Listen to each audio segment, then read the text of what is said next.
This is Tuesday, April 27th. This is American history.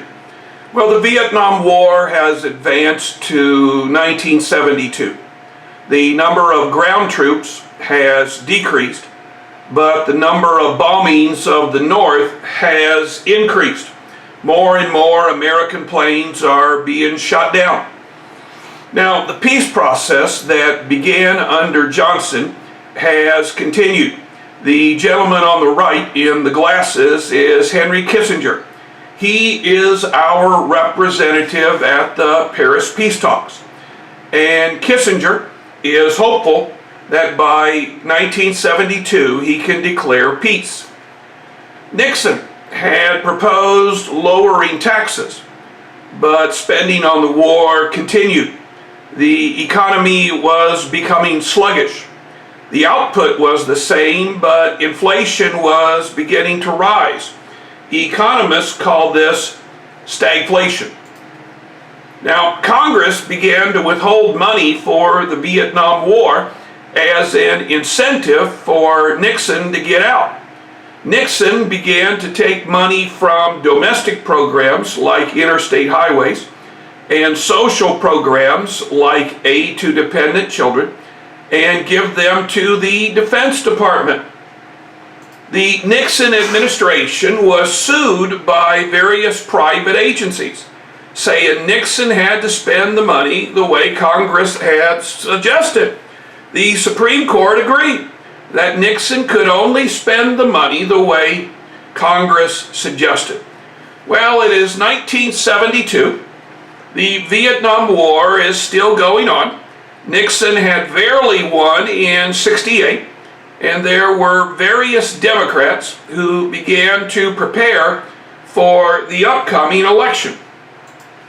Probably the best candidate was Ed Muskie. Ed Muskie was a senator from the state of Maine. He was the majority leader of the Senate. Now, Muskie got off to great fanfare. But in New Hampshire, a letter supposedly written by Muskie to a constituent was released to the press. In the letter, it referred to several people by the term Canuck. Now, Canuck is a derogatory term for people in New England who come from Canadian backgrounds. Muskie said he never wrote the letter, but the blowback was so great that Muskie dropped out. Other Democrats would get into the race only to see other things come about that would force them in the end to retire. By the end of the primary, the Democrats had gravitated toward George McGovern, who was a peace candidate from South Dakota. McGovern chose Tom Eagleton of Missouri as his vice president. But Eagleton was forced to quit a couple of weeks after the convention because he had received electoral shock from a mental institution in the state of Missouri. The Republicans met in Miami and they chose Nixon for 4 more years. Now, it was Nixon, the Republican, versus McGovern, the Democrat. In October of 1962, Henry Kissinger announced that peace was at hand. This is what we sometimes refer to in politics as an October surprise. The blue states are Mr. Nixon. The red state is Mr. McGovern. You can see that it was a great victory for the president in both popular and in electoral college votes. Now, as the primaries were going on, in June of 1972, the Democratic National Headquarters in a building called the Watergate was broken into. The police arrived and arrested these 5 men. Now, these 5 men all worked for the CIA. One of them had kept an address book on his person, and the address book had a number for the White House. All of them had sensitive surveillance information. All of them had espionage techniques in wiretapping and such. Well, two reporters from the Washington Post, Carl Bernstein on the left and Bob Woodward, were going to investigate the case simply as a break-in. They were not political reporters, they were criminal reporters. As Woodward and Bernstein began to write their stories, Woodward was approached by a high White House source. He began to give damaging information about the Nixon administration. The informant kept reminding Woodward and later Bernstein to follow the money. Now, as Bernstein and Woodward reported back to their bosses, when the bosses asked who this person was, Woodward would only say that he was a high White House source and called him Deep Throat. The leader of the committee to re-elect the president was John Mitchell. John Mitchell was also in charge of the investigation of the Watergate break-in. Now, Mitchell says he's going to do a thorough job and says that he found out nothing. Yet, Deep Throat kept on telling Woodward and Bernstein that there was more to it than so far had been reported.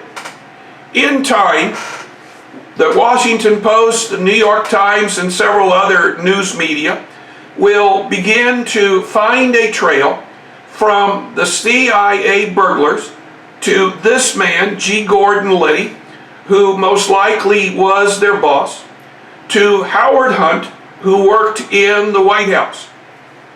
By the spring of 1973, the Watergate burglars are indicted, and they are going to implicate White House officials in the cover-up. Now, these burglars are going to be asked questions in what is called a grand jury. Now, in a grand jury, you have the prosecutor, but you also have a judge. And the judge in this case was John Sirica. And John Sirica said to the Watergate burglars that if you tell me everything you know, I will give you immunity in the upcoming trial. All of the burglars told a great deal of information to Judge Sirica and the grand jury. Soon, Congress was calling for a special prosecutor. Nixon will appoint this man, Archibald Cox, to look into the Watergate break-in. Cox discovered what the news media was reporting, that the Watergate break-in was more than just a break-in. It was one in a series of events led by the White House to uncover damaging information on other people, to make sure that the right Democrat ran against Nixon and that Nixon would not have to face stiff opposition.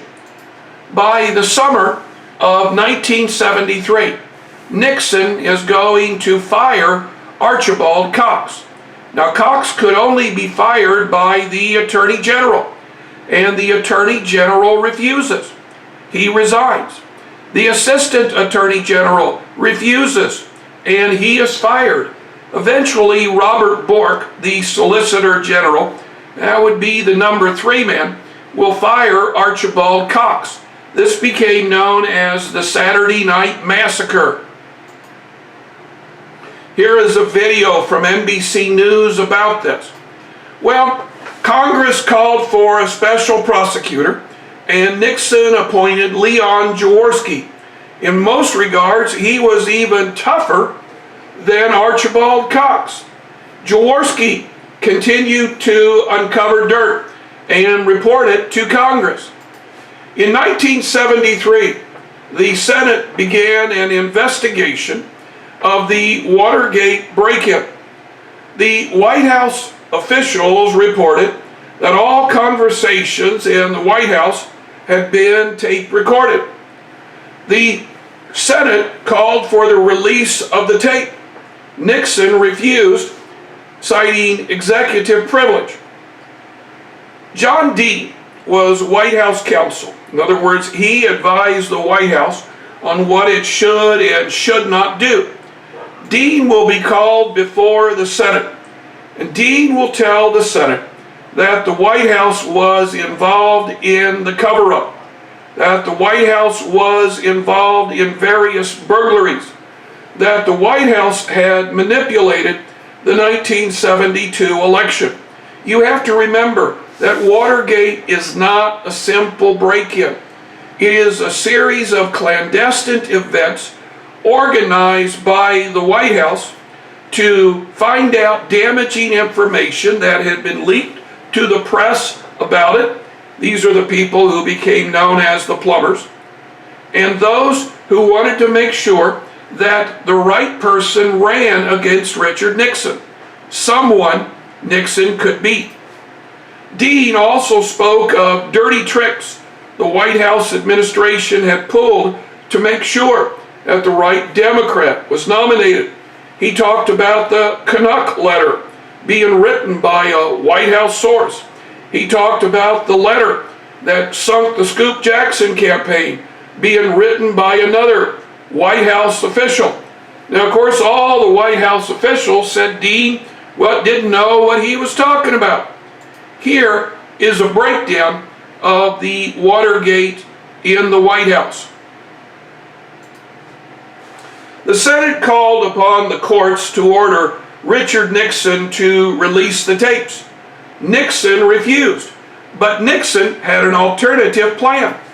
Nixon said that he would allow certain Southern Democratic senators to listen to the tapes and make transcriptions based on what they heard. The Senate said no to this. In 1974, the Watergate 7, these are mostly high-ranking White House officials, will be indicted and will be sent to prison. Nixon is an unindicted co-conspirator. It was decided that he would have to be impeached first before he could be indicted. In time, the federal court is going to convict John Ehrlichman. He was the domestic policy advisor. H.R. Haldeman was chief of staff. And Chuck Colson was in charge of finding out things in the White House. All of these men will serve time. The Supreme Court in Nixon versus the United States is going to require Nixon to release the tapes. When Congress began to listen to the key sections they had been alerted to, they discovered that these key sections had been erased. Now, Nixon's secretary will fall on her sword, say it was her fault, but in the end, other tapes will confirm that Nixon knew. In August of 1974, facing impeachment, Nixon will resign. Gerald Ford will become president of the United States. This here is a video about that Nixon resignation. Well, I think this is a good time for us to stop. Now, tomorrow, we're going to finish up this particular lesson. Tomorrow, we're going to have a walkout worksheet. And tomorrow, we are going to start on the next lesson, which deals with Jimmy Carter and Ronald Reagan. Don't forget, next Monday, your projects are due.